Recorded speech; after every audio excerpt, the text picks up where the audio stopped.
Are you a Jonah? And what's your Nineveh? You know, a lot of times when we think about the story of Jonah, we immediately go to the whale, right?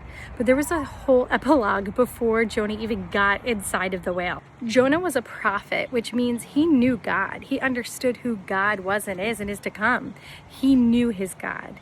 And what happens is Jonah is told by God to go to Nineveh. But a lot of times people say, oh, he didn't want to go. Nineveh was evil. And all this is true. He didn't want to go. Nineveh was evil.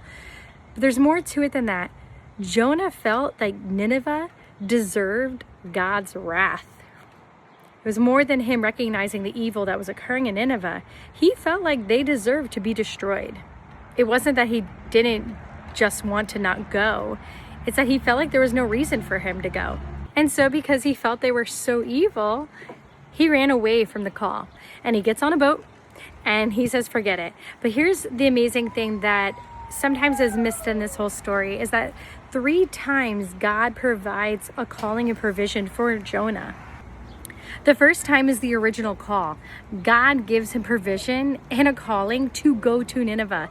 He chose Jonah of all prophets, of all people, to go to Nineveh to make him known. And God already knew the outcome, and God knew he was going to provide everything Jonah needed to get him there. But Jonah ran away. The second time is that when Jonah is in the boat, he's in a boat with other men who do not believe in God. And so what happens is there's a huge storm and all of them are afraid. And they say to Jonah, who is your God? This God must be so angry. Who is your God?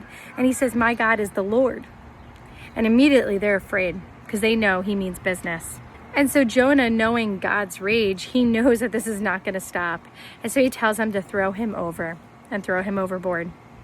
He'd rather be thrown in the depths of the sea than to go to Nineveh. And here's the crazy part. Every one of those men who were in the boat with Jonah come to God and believe and have new faith in God in that moment. But that was just a little taste of what was to come.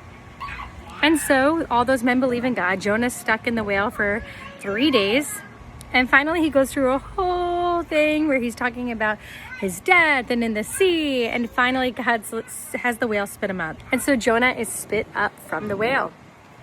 Like and subscribe if you want to hear the rest of the story.